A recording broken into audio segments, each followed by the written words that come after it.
मस्तीपुर की मुस्कान। कहानी शुरू होती है बहुत दूर, सितारों के पार, चांद की परछाई के पीछे बसा था एक अनोखा देश, मस्तीपुर। कोई आम जगह नहीं थी।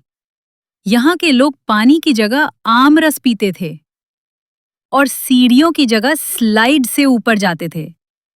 हर घर के ऊपर एक गुब्बारा होता था जो मूड के हिसाब से रंग बदलता था। लेकिन वहां एक बहुत बड़ी समस्या थी। कोई भी मुस्कुराता नहीं था। जी हां, बच्चे बिना हंसे स्कूल जाते थे, टीचर बिना हंसे पढ़ाते थे और सबसे ज्यादा दुख की बात, वहां के राजा खुद भी कभी नहीं हंसते थे। लेकिन एक घर में दो बच्चे थे, मिष्टी और उसका भाई आरव। मिष्टी 6 साल की थी, चंचल, शरारती और बहुत बोलने वाली। आरव 8 साल का था, शांत, समझदार और थोड़ा सा पगला भी। दोनों को हंसी की भयानक बीमारी हो गई थी। उन्हें हर बात पर हंसी आती थी, कभी घास देखकर, कभी छिपकली को देखकर, तो कभी पापा की मूछें देखकर। वे जहां जाते हंसी के फुहारे चल पड़ते। लोग कहते, ये बच्चे तो मस्तीपुर की परंपरा बिगाड़ देंगे। एक दिन मिष्टी की जोरदार हंसी सुनकर पूरे गांव के माथे पर बल पड़ गए। वे दोनों बच्चों को लेकर पहुंचे आचार्य ब्रह्मदत्त के पास, जो वेदों और पुराणों के जानकार थे और दाढ़ी में चिड़िया पालते थे। आचार्य बोले, मैंने पुराणों में पढ़ा है, जब दो हंसते बच्चे मस्तीपुर में जन्म लेंगे तो वे ही मुस्कान सूत्र ढूंढकर राज्य में हंसी वापस लाएंगे। लोग बोले, मुस्कान सूत्र? वो क्या है? आचार्य बोले, वो एक रहस्य है जो केवल बुद्धि, मस्ती और सच्चे दिल वालों को मिलेगा।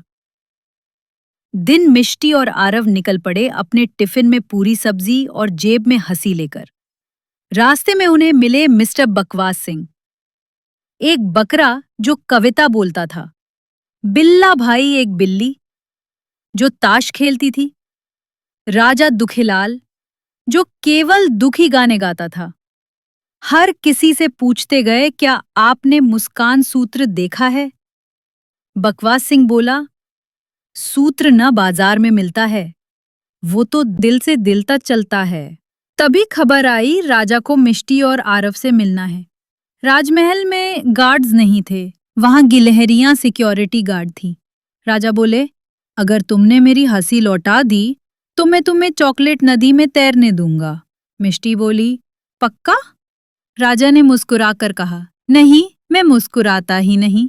राजा ने 3 चुनौतियां रखीं। 1, बिना बोले सबको हंसाओ। मिष्टी ने बस केले के छिलके पर स्लिप मारकर गिलहरी के मुंह पर क्रीम पोत दी। पूरी सभा हंसते हंसते लोट-पोट। 2, एक दुखी को खुश करो। आरव ने दुखीलाल को अपने स्कूल का रिपोर्ट कार्ड दिखाया। देखो, मुझे गणित में -3 नंबर मिले। दुखीलाल को इतनी हंसी आई कि उसने पहली बार खुशी में गिटार बजाया।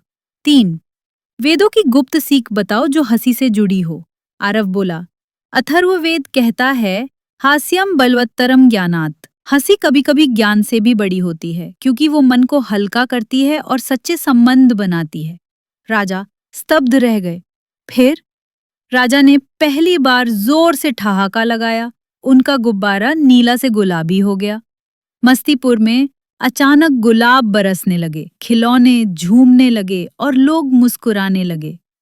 मुस्कान सूत्र मिला नहीं था, जिया गया था। राजा ने मिष्टी और आरव को राज्य के आधिकारिक हंसगुल्ला मंत्री बना दिया।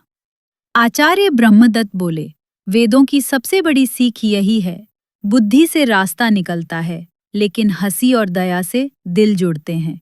ज्ञान तभी सार्थक है जब वो किसी के चेहरे पर मुस्कान ला सके।